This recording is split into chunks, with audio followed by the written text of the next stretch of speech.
Vijayawada university మంచి భవిష్యత్తు కోసం తెలుగు విద్యార్థులు ఇష్టపడే university. Call 9059052378 9059052379.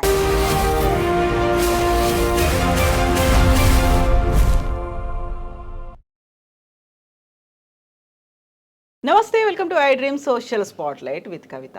Latest edition of greatest rivalry మ్యాచ్లో భారతే పై చేయింది. ముందు నుంచి అంత ఆసక్తికరంగా ఎదురు చూస్తున్నారు ఇండియా వర్సెస్ పాకిస్తాన్ మ్యాచ్లో. చాలా వరకు అయితే భారతే గెలుస్తుంది అనేటువంటి అంచనాలు కనిపించాయి. కొంచెం అటు ఇటుగా అయించినప్పటికీ కూడా చివరికి విజేతగా భారత్ నిలిచింది. ఓవరాల్గా ఇన్నింగ్స్ ఎలా ఉన్నాయి, విరాట్ ఆడినటువంటి గేమ్ని ఎలా చూడొచ్చు? మనతో పాటుగా ఉన్నారు sports analyst and cricket commentator Sudheer garu. Sudheer garu, నమస్కారం Kavitha garu. So Virat Kohli once again he proved himself as king, అంతేనా? అబ్సల్యూట్లీ అండి. నేను కపుల్ ఆఫ్ ఆర్టికల్స్ చదివాను ఈరోజు ఇండియా విక్టరీ తర్వాత. One of my friends we work together also. ఎంత అద్భుతంగా రాశాడంటే, he was actually comparing is back అనేది ఒక పాపులర్ కొటేషన్ స్పోర్ట్స్లో. ఈజ్ బ్యాక్ అని ఎవరికి మైకల్ జార్డన్ అని మీరు పేరు విన్నారు కదా, 96లో బాస్కెట్బాల్ ఛాంపియన్. అతడు కూడా స్ట్రగుల్ అవుతూ ఒకసారి సడన్గా మళ్ళీ ఒకసారి ఫామ్లోకి వచ్చి ప్రపంచంలో తన తడాకాన్ని చూపించాడు అసలు యాక్చువల్గా.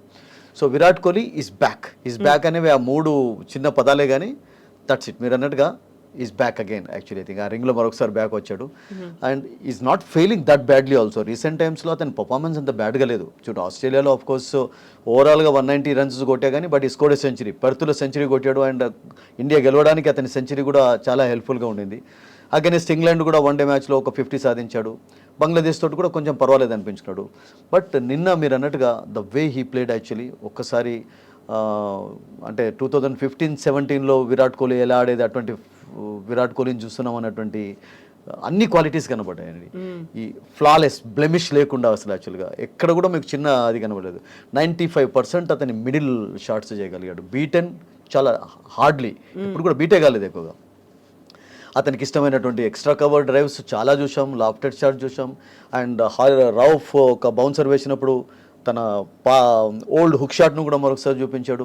ఐ మీన్ ఈ వాజ్ డ్రైవింగ్ వెల్, ఈ వాజ్ కటింగ్ వెల్, ఈ వాజ్ పుల్లింగ్ వెల్. యాక్చువల్లీ ఈ was at is best. The modern king was absolutely మీరు అన్నట్టుగా ఈ was at is best. And that to Pakistan అంటే ఏం ఉంటుందో అతనిలో మనకు తెలియదు కానీ అసలు యాక్చువల్గా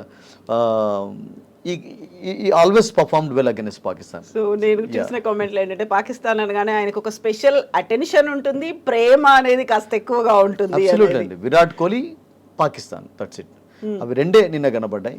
అండ్ అతడు ఆడినటువంటి స్ట్రోక్స్ ముఖ్యంగా మనం చూసాం కవిత. ఎక్కడ కూడా ఒక ఎడ్జ్ తీసుకొని పోయినటువంటి ఎగ్జాంపుల్స్ కనబడలేదు మీకు. ఈ ప్లేడ్ మీరు చూడండి, ఒక 6 కూడా సాధించలేదు. సో అందుకని సునీల్ గవాస్కర్ ఈ ఇన్నింగ్స్ కంటే ముందు ఇంగ్లాండ్ తోటి ఇండియా ఆడుతున్నప్పుడు ఈ మోడర్న్ క్రికెటర్స్లో, ఇండియాలో ఉన్నటువంటి క్రికెటర్స్లో మీరు ఇప్పుడు శుభ్మన్ గిల్ ఆఫ్ కోర్స్ అదే రేంజ్లో మెల్లమెల్లగా తయారవుతున్నాడు. రోహిత్ ఆల్రెడీ ఒక రెప్యుటేషన్ తెచ్చుకున్న క్రికెటర్. తర్వాత మీకు ఇంకొక క్రికెటర్ని మీరు ఇంక్లూడ్ చేసి మీకు ఎవరు బెస్ట్ అనిపిస్తారంటే, విరాట్ కోహ్లీలో ఉన్నటువంటి ఒక క్వాలిటీ ఏంటంటే కవిత, అతడు సిక్సర్ కొరకు ఎక్కువగా ప్రయత్నించాడు. చూడండి, సిక్సర్ ఎప్పుడు కొడతాడంటే బాగా కాన్ఫిడెన్స్, అథారిటీ ఉంది. మీకు సిక్సర్ కొట్టేటప్పుడు ప్రాబ్లం ఏమవుతుందంటే, సిక్సర్కు బౌండరీకి మీకు తేడా ఎంత ఉంటుంది అంటే 2 runs తేడా ఉంటుంది. బట్ మీరు సిక్సర్ సాధించేటప్పుడు మీకు అవుట్ అయ్యే రిస్క్ కూడా ఎక్కువ ఉంటుంది. We should not forget that. So అది రిస్కీ షాటే, సిక్సర్ సాధించడం అనేది రిస్కీ షాటే. సో మీరు సెంచరీలు కొట్టాలి, ప్రజల హృదయాలను గెలుచుకోవాలి అంటే మీకు సిక్సర్లతో గెలుచుకోలేరు ఎప్పుడు కూడా. మీ పర్ఫార్మెన్స్ తోటి, మీ అథారిటీ తోటి గెలుచుకుంటారు. సో ఈ షోడ్ దట్ ఎస్టర్డే యాక్చువల్లీ. దాని ఇన్నింగ్స్లో ఎవ్రీథింగ్ అన్నీ కనబడ్డాయి అసలు యాక్చువల్గా. ఆ అథారిటీ కనబడింది, ఆ పేషెన్స్ కనబడింది, ఆ స్మైల్ కనబడింది. సింగిల్స్ ఇస్తున్నప్పుడు రన్నింగ్ బిట్వీన్ ద వికెట్స్ ఒక్కటే కొంచెం it was a bit disappointing yesterday.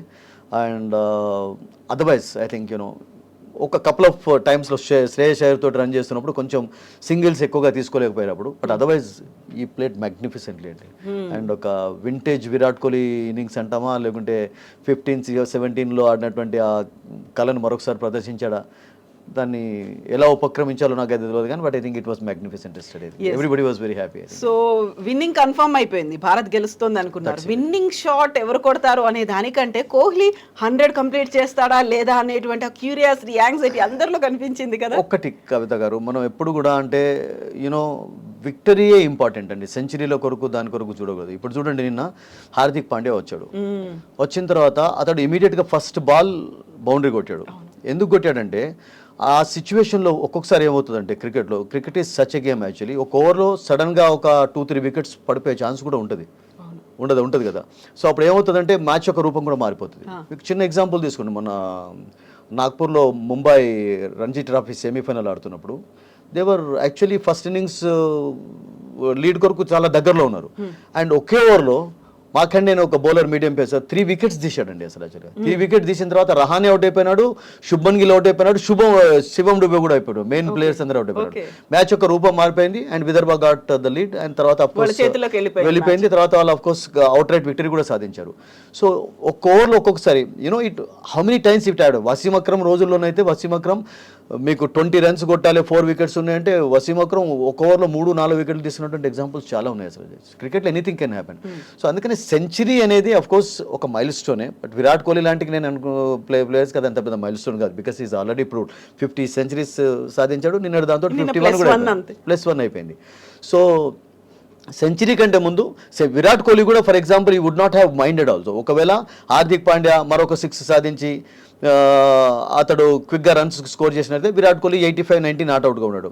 అతనికి కావాల్సింది ఏంటంటే పాకిస్తాన్ ఓడించాలి. పాకిస్తాన్ ఓడించడం దానికంటే ఏంటంటే ఈ మ్యాచ్లో విజయం సాధిస్తే ఇండియా యొక్క సెమీఫైనల్ ఛాన్సెస్ ఎక్కువగా బలపడతాయని, that was more important. Century అనేది మీరు అన్నట్టుగా ఏమైపోయింది, సోనే పే సుహాగా చేస్తే అయిపోయింది. Absolute. So it was magnificent. So century celebration డిఫరెంట్గా ఉంటుంది. అండ్ దట్టు మీరు అన్నట్టుగా 4 రన్స్ కావాలి అండ్ అప్పుడప్పుడు అవుట్ అయ్యే ఛాన్సెస్ ఉంటాయి. So you know he played magnificent shot actually. And తనకి ఇష్టమైనటువంటి కవర్ డ్రైవ్ తోటి ఎక్స్ట్రా కవర్ లాఫ్టెడ్ షాట్ తోటి ఆ సెంచరీ పూర్తి చేశారు. So that celebration was something special, no doubt about it. కాకపోతే టీం మాత్రం ఆయన సెంచరీ కంప్లీట్ అవ్వాలంటే కొంచెం హెల్ప్ చేసినట్టుగా కనిపించింది కదా అదర్ సైడ్ ఉన్నటువంటి ప్లేయర్స్ మాత్రం. ఒకటి దాంట్లో తప్పు కూడా లేదు, ఎందుకంటే ఇప్పుడు మీకు చాలా ఓవర్స్ ఉన్నాయి. ఇప్పుడు విరాట్ కోహ్లీ శ్రేయస్ అయ్యర్ జస్ట్ అవుట్ కాకముందు 68 డెలివరీస్ 28 రన్స్ ఉన్నాయి. అందులో మీకు విరాట్ కోహ్లీకి కావాల్సినటువంటి రన్స్ కావాలి 85 ఉండేది, అంటే 15 కావాలి. 15 అంటే హాఫ్ రన్స్ అసలు.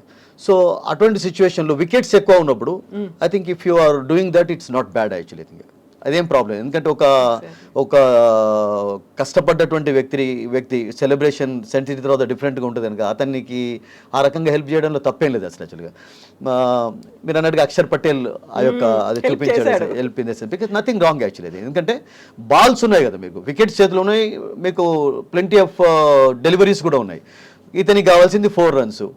సో చాలా ఓవర్స్ ఉండగా ఇంకా వికెట్స్ 6 వికెట్స్ ఉన్నాయి. సో ఇలా అయినా విక్టరీ అనేది ఖాయమైపోయింది. సో అటువంటి సిచ్యువేషన్లో ఐ థింక్ ఒక బ్యాట్స్మెన్ సెంచరీకి దగ్గరలో ఉండడంలో అతనికి ఆ హెల్ప్ చేయడంలో తప్పే ఉంది అసలు actually. So I think we have to appreciate others actually for that kindness also, no doubt. Exactly. But కానీ ఎక్కువ కొన్ని సిచ్యువేషన్స్లో మాత్రం అవన్నీ మనం చూడకూడదండి. ఫస్ట్ కావాల్సింది ఏంటంటే ఎవరైనా కానీ ఏ టీం అయినా కానీ విన్ కొరకు చూస్తారు. And that to win against Pakistan is always special. Exactly. అది వరల్డ్ కప్ అయినా కానీ, వన్డే మ్యాచ్ అయినా కానీ, టెస్ట్ మ్యాచెస్ అంటే మర్చిపోయినారు పాపం వాళ్ళతో ఆడడం అనేది. So that was absolutely special. And అతనికి ఆ సెంచరీ కొట్టే అవకాశం కూడా వచ్చింది. విరాట్ కోహ్లీ చూసారా, అక్షర్ పటేల్ అన్న తర్వాత అతను ఏం పట్టించుకోలేదండి, నాకు సెంచరీ ప్రాబ్లం లేదు, నేను కొట్టకున్నా పర్వాలేదు, పాకిస్తాన్ తోటి మనం గెలవడం ఇంపార్టెంట్. 95 నాట్అవుట్ అనేది కూడా చాలా గొప్ప విషయం అవుతుంది. 96 అనేది సెంచరీ కంటే కూడా ఒక్కొక్కసారి ఆ ఇన్నింగ్స్ చాలా వాల్యుబుల్గా ఉంటాయి కవిత గారు. సో ఐ థింక్ ఆ అవకాశం వచ్చింది కనుక దాన్ని ఉపయోగించుకున్నాడు, పూర్తి చేశాడు. So I think he celebrated like anything yesterday, no doubt. మనం ఓన్లీ పాకిస్తాన్ ఓడించడమే కాదు, మనం ఆడినటువంటి 2 మ్యాచ్లు మనం గెలిస్తే పాకిస్తాన్ 2 మ్యాచ్లు ఓడిపోయింది అసలు. But still there is a chance for them. అంటే ఎలానంటే ఇప్పుడు ఫర్ ఎగ్జాంపుల్ ఈరోజు బంగ్లాదేశ్ అండ్ న్యూజిలాండ్ ఆడుతున్నారండి. బంగ్లాదేశ్ ఒక బిగ్ విక్టరీ అగైన్స్ న్యూజిలాండ్ సాధించినట్లయితే వాళ్ళు కూడా ఏమైపోతుందంటే ఒక విక్టరీ సాధించి ఉంటారు, రన్ రేట్ వాళ్ళది ప్లస్ అయిపోతుంది. తర్వాత నెక్స్ట్ బంగ్లాదేశ్ పాకిస్తాన్ తోటి ఆడతారు 27th రోజు. అప్పుడు పాకిస్తాన్ జస్ట్ ఇమాజిన్ మనం ఇట్లా ఓవల్ అనుకుందాం, ఎందుకంటే వాళ్ళ ఛాన్సెస్ ఎలా ఉన్నాయని చెప్పి, హౌ స్టిల్ వాళ్ళకు ఛాన్సెస్ ఉన్నాయని మీరు చర్చ కొనసాగించినట్లయితే పాకిస్తాన్ ఫర్ ఎగ్జాంపుల్ 300 స్కోర్ చేశారు అనుకుందాం. బంగ్లాదేశ్ను 100కి ఆల్అౌట్ చేశారు అనుకుందాం. అప్పుడు ఏమైపోతుంది, వాళ్ళకు ఒక విక్టరీ అయిపోతుంది, బంగ్లాదేశ్కి ఒక విక్టరీ ఉంటుంది, న్యూజిలాండ్కి ఆల్రెడీ ఒక విక్టరీ ఉంది, అండ్ ఈరోజు ఓడిపోతే వాళ్ళు కూడా ఒక విక్టరీ ఒక డిఫీట్తో ఉంటారు. And New Zealand against India March 2 రోజు ఒక బిగ్ వేలో ఓడిపోయింది అనుకున్నాం. అప్పుడు ఏమవుతుంది, ఇండియాకు 3 విక్టరీస్ తోటి స్ట్రేట్ అవే వాళ్ళు సెమీఫైనల్కి పోతారు. ఇప్పటికీ ఇండియా సెమీఫైనల్కి వెళ్ళలేదు. కొన్ని పేపర్స్లో రాశారు కానీ తప్పదు అసలు. కొన్ని పేపర్స్లో పాకిస్తాన్ ఈజ్ అవుట్ అన్నారు కానీ Pakistan is still not out actually. ఇది నాట్ అవుట్ ఆఫ్ ద టోర్నమెంట్లో ఇంకా బయటికి రాలేదు వాళ్ళు. సో అప్పుడు ఏమైతే పాకిస్తాన్, బంగ్లాదేశ్, న్యూజిలాండ్ 1-1 విక్టరీతో ఉంటారు. అప్పుడు రన్ రేట్ ఎవరిది బెటర్గా ఉంటే వాళ్ళకు ఛాన్స్ ఉంటుంది. ఇండియా 3 విన్స్ తోటి స్ట్రేట్గా వెళ్ళిపోతారు. ఇండియా ఫర్ ఎగ్జాంపుల్ ఇంకా ఎలా వెళ్ళలేదని మనం చర్చ కొనసాగించినట్లయితే, ఫర్ ఎగ్జాంపుల్ బంగ్లాదేశ్ ఈరోజు న్యూజిలాండ్ ఓడించింది, బంగ్లాదేశ్కి ఒక విక్టరీ అవుతుంది. పాకిస్తాన్ ఓడించింది, బంగ్లాదేశ్కి 2 విన్స్ అవుతుంది. న్యూజిలాండ్ ఇండియా ఓడించింది, అప్పుడు ఏమవుతుంది, బంగ్లాదేశ్, న్యూజిలాండ్ అండ్ ఇండియా 3 టీమ్స్కు 2 విన్స్ ఉంటాయి. సో అప్పుడు top 2 teams net run rate ఎవరిది బెటర్ ఉంటే వాళ్ళు ఫైనల్లోకి వెళ్ళిపోతారు, సెమీఫైనల్ వెళ్ళిపోతారు. So for example against New Zealand India anything can happen కదండి. జస్ట్ మనం దాని అజంప్షన్స్ చూసినట్లయితే ఒక big victory New Zealand against India సాధించి, తర్వాత Pakistan against Bangladesh big victory సాధించినట్లయితే ఈరోజు అగెనిస్ట్ న్యూజిలాండ్ కూడా, సో బంగ్లాదేశ్కి కూడా ఛాన్సెస్ ఉంటాయి. సో ఇంకా ఏ గ్రూప్ నుండి బి గ్రూప్ నుండి ఏ టీం కూడా సెమీఫైనల్ వెళ్ళలేదు. సో ఆస్ట్రేలియా కూడా 1 విక్టరీ సాధించి ప్లస్లో ఉన్నారు వాళ్ళంతే. సో ఇండియాకు బిగ్ అడ్వాంటేజ్ ఉంది, నో డౌట్ అబౌట్ ఇట్. ఎందుకంటే ఫర్ ఎగ్జాంపుల్ ఈరోజు బంగ్లాదేశ్ న్యూజిలాండ్ చేతిలో ఓడిపోయింది అనుకుందాం, ఓడిపోతే ఇక ఇండియా సెమీఫైనల్ వెళ్ళినట్టు అయిపోతుంది. ఎందుకంటే బంగ్లాదేశ్కి ఒక్క విక్టరీ అయిపోతుంది, న్యూజిలాండ్ అండ్ ఇండియా వెళ్ళిపోతాయి పక్క టోటల్. ఇది అసలు అప్పుడు ఇక Bangladesh and Pakistan will be out. ఆ మ్యాచ్ ఇక లెక్కలోకి రాదు అసలు యాక్చువల్గా. సో ఈ రోజు మ్యాచ్ ఏదైనా సర్ప్రైజ్ విక్టరీ బంగ్లాదేశ్ సాధిస్తే గిట్ట still I think we have to wait till March 2. So Pakistan game play అనేది ఎట్లా అనిపించింది? శుభ్మన్ గిల్ని ఓడించినప్పుడు అబ్రార్ చేసినటువంటి కొన్ని జెస్చర్స్ ఉన్నాయి కదా, అవుట్రేజ్ అనేది చాలా పెద్ద ఎత్తున వచ్చి మీరు అలా చేశారు కాబట్టి ఓడించాను చూడండి అనేటువంటి కామెంట్స్. ఒకసారి నాకు ఏమనిపించిందంటే 1996లో మీకు కూడా గుర్తు కదా, బెంగళూరులో క్వార్టర్ ఫైనల్ పాకిస్తాన్తో జరుగుతున్నప్పుడు Venkatesh Prasad was bowling, Sohail and మీకు సైద్ అని ఇద్దరు బ్యాటింగ్ చేస్తున్నారు. అప్పుడు వెంకటేష్ ప్రసాద్ ఓవర్లో 2 బౌండరీస్ కొట్టిన తర్వాత చూపించాడు, చూడు ఆ బౌండరీలు ఎలా కొట్టానని. నెక్స్ట్ 2 బాల్స్లో వికెట్ తీసిన తర్వాత వెంకటేష్ ప్రసాద్ కూడా అట్లాగే ఒకసారి జవాబు ఇచ్చాడని వాళ్ళకు, సరే గాన్ అని చెప్పి పాకిస్తాన్ తర్వాత పాకిస్తాన్ ఓడిపోయింది. సో యంగ్స్టర్ కనుక అఫ్కోర్స్ కొంచెం ఉత్సాహం ఉంటుంది, ఉద్రేకం ఉంటుంది. బట్ అప్పటికీ అసలు యాక్చువల్గా ఎంత 100 for 2 కదా వాళ్ళకి, ఇంకా 140. అప్పుడు చిన్న ఛాన్స్ కనబడింది, ఒక చిన్న హోప్ని ఇచ్చాడు కనుక మేబీ ఆ సెలబ్రేట్ చేసుకున్నాడు.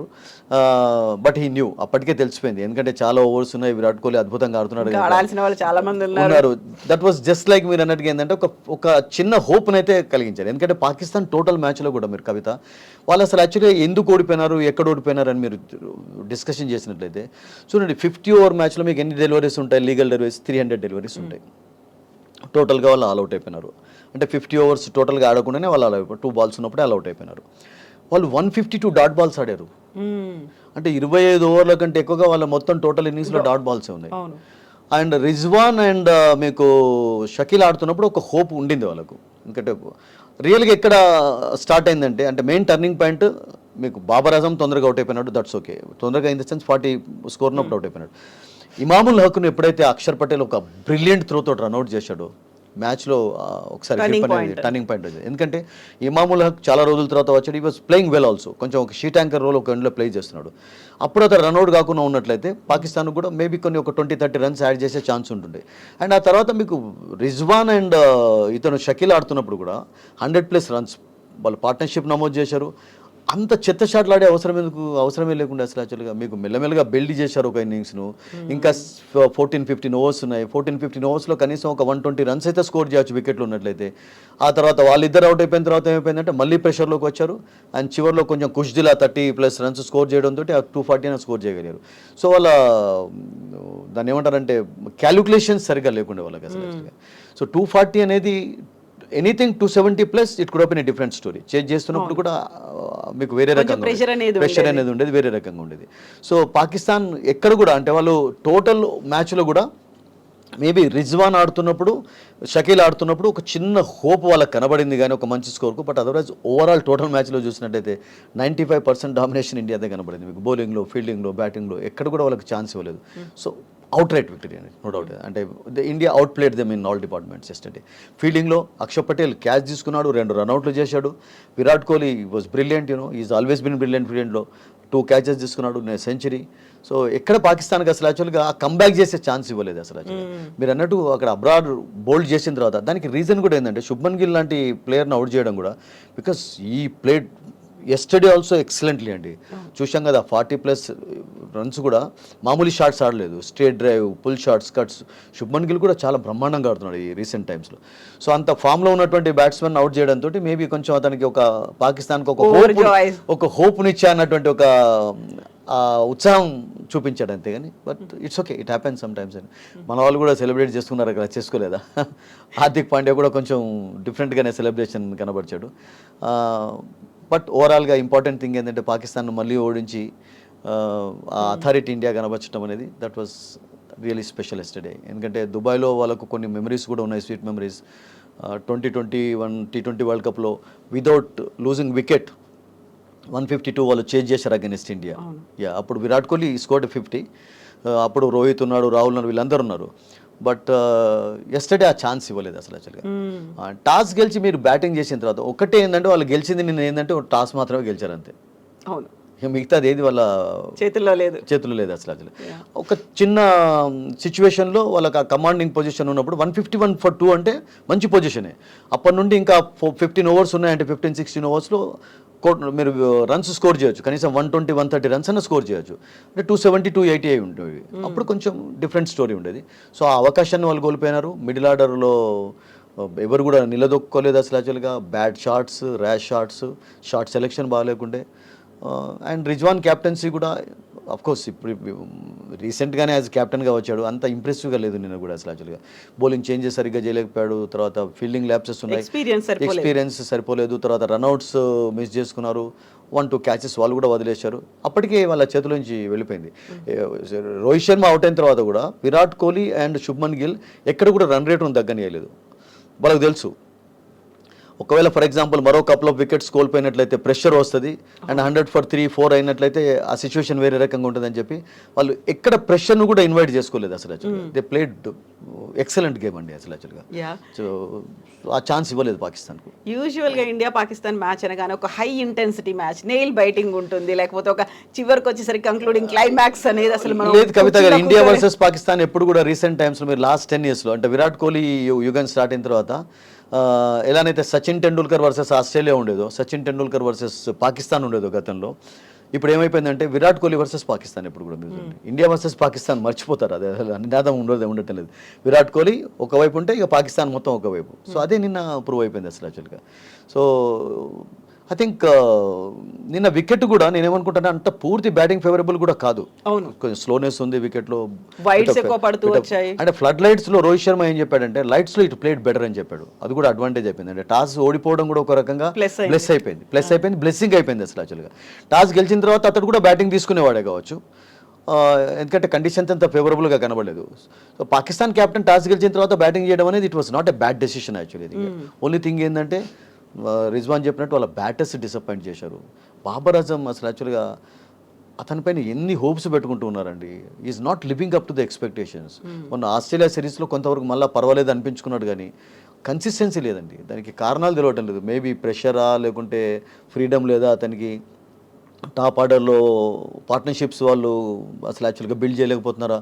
But otherwise main match winner అతను పాకిస్తాన్ టీంలో, and his performance has been absolutely రియల్గా చెప్పాలంటే అంత ఇంప్రెసివ్గా లేదు. మొన్న ఈవెన్ ట్రై సిరీస్లో కూడా కవిత మనం చూసాం, New Zealand south Africa against 350 chase చేస్తున్నప్పుడు సల్మాన్ ఆగా అండ్ రిజ్వాన్ ఇద్దరే సెంచరీస్ కొట్టాడు. అప్పుడు కూడా బాబర్ అజమ్ అంత పెద్ద ఇంప్రెసివ్గా పర్ఫామ్ చేయలేకపోయాడు. స్ట్రగ్లింగ్ ఇంకా. అండ్ బౌలింగ్లో నిన్న షాయిన్ అఫ్రిది కూడా స్ట్రగుల్ అయ్యాడు, రౌఫ్కి అంత పెద్ద లెంత్ దొరకలేదు. అందరూ మీరు చూసినట్టయితే everybody gave I think 6-7 runs ప్రతి ఓవర్లో ఇవ్వడం కూడా చూసాం. ఒక అబ్రార్ ఒక్కడే I think he bowled well, and wicket కూడా శుభ్మన్ చేశాడు. ఆ celebration of course was different. Yeah పాపం ఆ చిన్న ఆనందం సెలబ్రేట్ కొంచెం మిగిలింది. మిగిలింది, పర్వాలేదు యంగ్స్టర్ 24 years కానీ let him celebrate, no problem. So యూజువల్గానే ఎక్కడైతే హోస్టింగ్ ప్లేస్ ఉంటుందో అక్కడ ఆడము అని చెప్పి భారత్ పట్టుబట్టింది. ఒక న్యూట్రల్ ప్లేస్లో ఆడాలి, న్యూట్రల్ స్టేడియంలో, కంట్రీలో ఆడాలి అనుకున్నప్పుడు నాకు అసలు యాక్చువల్గా కవిత గారు రియల్గా చెప్పాలంటే నాకు రీజన్ వెనకాల ఎప్పుడు ఈ పొలిటికల్ ప్రాబ్లమ్స్ సార్ట్ అవుట్ కావో తెలియడం లేదు. Because Pakistan came to India, వాళ్ళు ఆడారు, వరల్డ్ కప్ ఆడారు. పాకిస్తాన్ గవర్నమెంట్ కూడా వాళ్ళు ఏమన్నారంటే ఇండియన్ గవర్నమెంట్కు మేము సెక్యూరిటీ మేము ప్రొవైడ్ చేస్తామన్నారు. అసలు యాక్చువల్గా ఎలా చూసేది ఉండే అంటే మీరు చూడండి, ఇంగ్లాండ్ ఆస్ట్రేలియా కూడా ఎటువంటి టీమ్స్ అంటే వాళ్ళు ఏదైనా సెక్యూరిటీ లోపాలు ఏదైనా కనబడితే వాళ్ళు వెళ్ళరు అసలు యాక్చువల్గా. అంటే వాళ్ళు ఇంగ్లాండ్ యాక్చువల్లీ టెస్ట్ మ్యాచెస్ ఆడారు, వన్డే మ్యాచెస్ సిరీస్లో ఆడారు, తర్వాత రీసెంట్గా కూడా ఆడారు, 2 years ఎగో ఆడారు. అంటే 2-3 years నుంచి కొంచెం పాకిస్తాన్లో కొంచెం స్టెబిలిటీ కనబడుతుంది. క్రికెట్ లవర్స్ విషయంలో కూడా మీరు చూసినట్లయితే కొంచెం దాన్ని ఏమంటారంటే న్యూట్రల్గా ఉంటున్నారు. కొంచెం యూనిటీ అనేది కావాలి అని అందరూ కోరుతున్నారు. మీరు చూడండి, ఈవెన్ షోయబ్ అఖ్తర్ డిస్కషన్స్లో కానివ్వండి, షోయబ్ మలిక్ వాళ్ళందరూ కూడా ఎప్పుడు టోటల్గా అగైనెస్ట్ ఇండియా ఎప్పుడు మాట్లాడే ఛాన్సెస్ కూడా ఇండియా నుంచి ఇవ్వరు. బట్ నాకేమనిపిస్తుంది అంటే ఈ పొలిటికల్ ప్రాబ్లమ్స్ ఎప్పుడు సాల్వ్ అవుట్ అవుతుందో, స్పోర్ట్స్ విషయంలో కొంచెం ఫ్లెక్సిబిలిటీ ఉండాలండి. మేబీ ఇట్స్ ఓకే, బట్ ఎక్కడైనా కానీ పర్వాలేదు. దుబాయ్లో ఇద్దరికి కండిషన్స్ ఫేవరబుల్గానే ఉండేది, ఎందుకంటే దుబాయ్లో పాకిస్తాన్ వాళ్ళు ఎక్కువగా ఆడారు, ఇండియన్స్ కూడా 2014 నుండి ఆడుతూనే ఉన్నారు. 2014 కాదు, రియల్గా చెప్పాలంటే షార్జాలోనైతే దుబాయ్ షార్జా ఒకటే కదా. 1980 ఎర్లీ 80s నుంచి అక్కడ క్రికెట్ ఆడుతూనే ఉన్నారు కదా. చాలా ఏషియా కప్స్ అయినాయి, తర్వాత షార్జాలో టోర్నమెంట్స్, ఆస్ట్రేలియా ఏషియా కప్ అనేది జరిగేది. సో దుబాయ్ అనేది ఇప్పుడు ఒక మెయిన్ సెంటర్ అయిపోయింది క్రికెట్. దుబాయ్ అసలు యాక్చువల్గా ఇండియాలో అన్ని మ్యాచెస్ అన్ని టోర్నమెంట్ జరుగుతాయో లేదో కానీ దుబాయ్లోనైతే మీకు 4-5 months వరకు ఏదో ఒక లీగ్, ఏదో ఒక టోర్నమెంట్ జరుగుతూనే ఉంటుంది. అది లెజెండ్స్ లీగా, లేకుంటే T20 లేకుంటే 10 లీగా. Dubai is become a very big cricketing centre now అసలు యాక్చువల్గా. సో న్యూట్రల్ ప్లేస్లో ఆడటం అఫ్కోర్స్ ఇద్దరికి కూడా మంచి అయిపోయింది. నిన్న ప్రాబ్లం లేదు, హోమ్ అడ్వాంటేజ్ ఉంటుందని వాళ్ళకి అనుకోకుండా న్యూట్రల్ ప్లేస్లో ఆడారు. అండ్ న్యూట్రల్ ప్లేస్లో ఇండియా పాకిస్తాన్ ఓడించడం అనేది again it was something special, no doubt అండి. సో ఇండియన్ టీమ్ పర్ఫార్మెన్స్ చూసిన తర్వాత సెమీఫైనల్, ఫైనల్స్లో ఏ టీమ్స్ మధ్యన పోటీ ఉండే అవకాశం ఉందంటారు? చూడండి, A1 వర్సెస్ B2 అంటే ఇప్పుడు ఉన్నటువంటి సిచ్యువేషన్లోనైతే కవితాజీ ఇండియాకు A1 ఛాన్సెస్ కనబడుతున్నాయి. ఎందుకంటే ఇప్పుడు టాప్లో ఉన్నారు, బట్ స్టిల్ విక్టరీస్లో టాప్లో ఉన్నారు, కానీ నెట్ రన్ రేట్లో న్యూజిలాండ్ ఈజ్ బెటర్. వాళ్ళు 1+లో ఉంటే ఇంకా 1-1లో కూడా రాలేదు ఇండియా. 2 wins ఉన్నాయి కనుక టాప్లోకి వెళ్ళిపోయినారు. సో ఈరోజు న్యూజిలాండ్ ఒకవేళ బంగ్లాదేశ్ ఓడించింది అంటే New Zealand will be going top actually. ఆ తర్వాత లాస్ట్ లీగ్ మ్యాచ్ ఏ గ్రూప్లో న్యూజిలాండ్ వర్సెస్ ఇండియా జరుగుతుంది కనుక అప్పుడు నెట్ రన్ రేట్ 1 కొరకు చూస్తారా, 2 కొరకు, ఎందుకంటే అప్పుడు క్యాలిక్యులేషన్స్కి ఛాన్స్ కూడా ఉంటుంది. అప్పటి వరకు మీకు కొన్ని లీగ్ మ్యాచెస్ బి గ్రూప్లో కూడా అయిపోయి ఉంటాయి. అప్పుడు ఆస్ట్రేలియా B1లో ఉంటే మరి వాళ్ళతో ఆడాలన్నా అప్పుడు అంటే అసలు యాక్చువల్గా అటువంటి బిగ్ టోర్నమెంట్లో ఇటువంటి క్యాలిక్యులేషన్స్ పెట్టుకోవద్దు. ఫస్ట్ ఇంపార్టెంట్ ఏంటంటే సెమీఫైనల్లో ప్రవేశించాలన్నటువంటి ఒక ఉద్దేశంతో క్రికెట్ అండ్ విన్నింగ్ మూమెంటమ్ను కోల్పోకూడదు. వెదర్ వీఆర్ ప్లేయింగ్ ఆస్ట్రేలియా, గతంలో అలా ఉండేది. వెస్టిండీస్ ఆస్ట్రేలియా టాప్లో ఉన్నప్పుడు వెస్టిండీస్లో సెమీఫైనల్ తాడితే కొంచెం కష్టంగా. ఇప్పుడు అట్లా ఏం లేదండి, India is defending every team. ఇండియాకు ఇప్పుడు పెద్ద టఫ్ టీమ్ ఏం లేదు. టఫ్ టీమ్ ఏదైనా రియల్గా ఉంది అంటే ఒక ఆస్ట్రేలియాని కొంచెం టఫ్గా ఉన్నారు అంతేగాని, బట్ ఇంగ్లాండ్ను రీసెంట్గా ఓడించారు. అండ్ సౌత్ ఆఫ్రికా మేబీ అంత టఫ్ టీమ్ కాకపోవచ్చు. ఇప్పుడున్న సిచ్యువేషన్లోనైతే కవితాజీ నాకు ఇండియా A1 ఛాన్సెస్ కనబడుతున్నాయి. బట్ ఈరోజు బంగ్లాదేశ్ ఏదైనా బిగ్ సర్ప్రైజ్ చేసి పాకిస్తాన్ హోప్స్ను కూడా కొంచెం పెంచుతుందా చూడాలి అసలు యాక్చువల్గా. అంటే పాకిస్తాన్ వాళ్ళు కనీసం 27 వరకు మంచిగా నిద్రపోవాలి అంటే ఈరోజు బంగ్లాదేశ్ న్యూజిలాండ్ ఓడించాలి. లేకుంటే అసలు యాక్చువల్గా ఇవాళ నుంచి వాళ్ళకి నిద్ర అనేది ఉండదు టోటల్గా. టోర్నమెంట్ బంగ్లాదేశ్ అగెన్స్ట్ మ్యాచ్ ఆడతారు, ఆడినట్టుగా ఫార్మాలిటీ అయిపోతుంది ఆ మ్యాచ్ అనేది.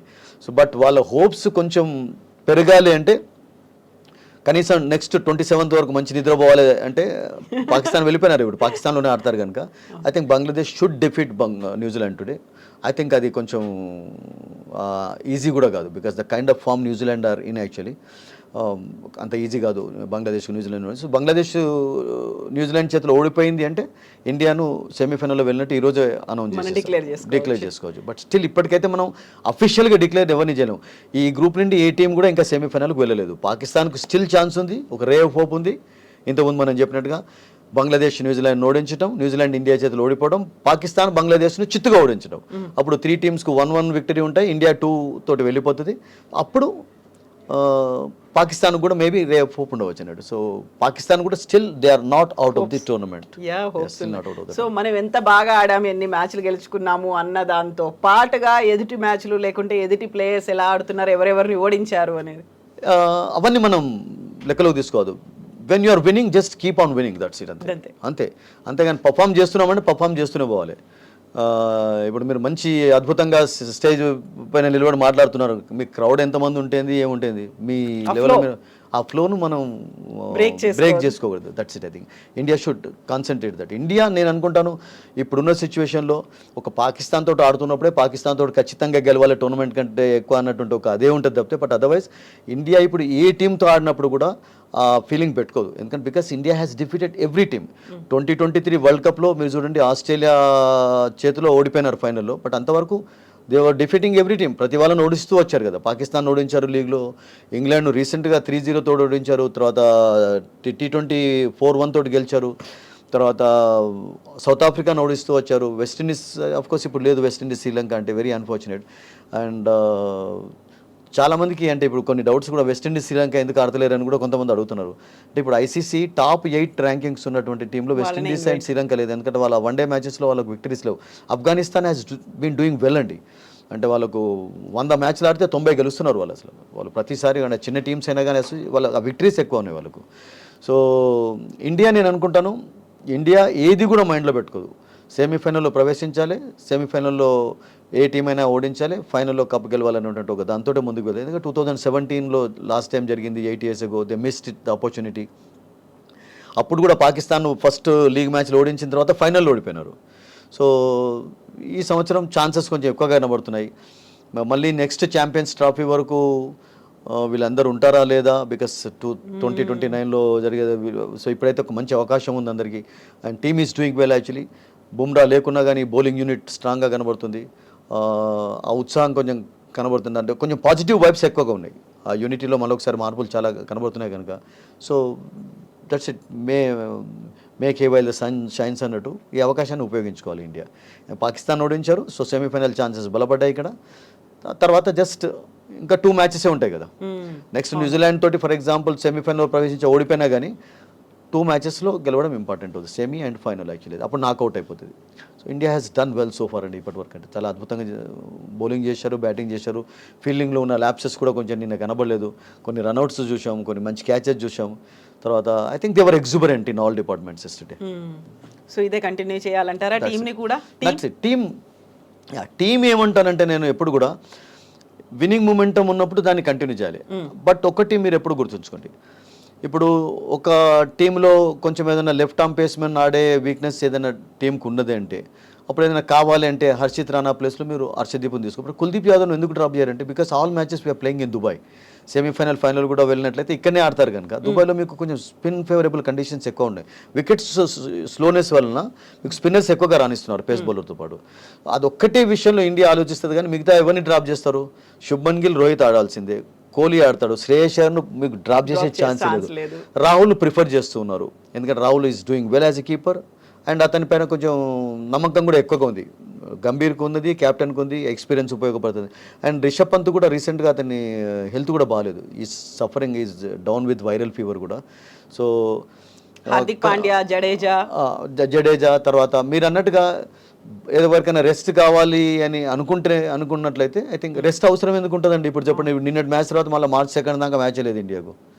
ఆల్ ఆర్ ఫ్రీ, మంచి వారం రోజుల దాకా ఫస్ట్ క్లాస్గా దుబాయ్లో అటు ఇటు ఎడారిలోకి పోయి మంచిగా ఎంజాయ్ చేసి కూడా వాళ్ళు రావచ్చు. అసలు actually they can enjoy also, why not? Actually కొంచెం టూరు ఉండాలి కదా, వాళ్ళు కొంచెం మైండ్ ఫ్రెష్గా ఉండాలంటే అది కూడా చేయొచ్చు వాళ్ళు. సో ఏదైనా అక్కడ ఒకటే కుల్దీప్ను డ్రాప్ అయ్యారు, వరుణ్ చక్రవర్తిని ఓన్లీ ఉంచారు టీంలో మిస్టరీ స్పిన్నర్గా ఉండాలని చెప్పి. But when Kuldeep is doing well ఈ కెనాట్ బి డ్రాప్డ్. అండ్ అతనే మెయిన్ ట్రంప్ కార్డ్ అవుతున్నాడు స్పిన్ బౌలింగ్ డిపార్ట్మెంట్లో. మీకు ఎక్కడ హార్దిక్ను డ్రాప్ చేయరు, సో ఛాన్సే లేదు అసలు యాక్చువల్గా. ఏదైనా రాహుల్కి ఏదన్నా మళ్ళీ అతనికి ఎందుకంటే కొంచెం ఇంజరీ ప్రోన్ ప్లేయర్ కనుక చిన్న నిగిలి ఉందంటే Rishabh Pant you can bring in actually. ఎవరికైనా సడన్గా ఏదైనా ఇంజరీ ఉందంటే ఇప్పుడు మనం అనుకున్నట్టుగా హర్షిత్ రాణా ప్లేస్లో హర్షదీప్ నాటించాలా అన్నది ఒకటే థాట్ ఉండవచ్చు. But otherwise I don't think they will make any changes actually. Team is doing well, winnowing momentum కొనసాగాలి అంటే ఐ థింక్ ఆ ప్లేయర్స్ను కూడా అదే కంటిన్యూ చేస్తూ ఉండాలి. ఏదైనా చేంజ్ ఉంటే మాక్సిమం ఒక 1 చేంజ్ ఉండవచ్చు, కానీ బట్ 10 ప్లేయర్స్ అయితే ఖచ్చితంగా ఆడే వాళ్ళే ఉన్నారు ఇప్పుడు ఫైనల్ వరకు, నో డౌట్ అండి. Yes, Sudhir garu, thank you so much. Thank you very much. Thank you.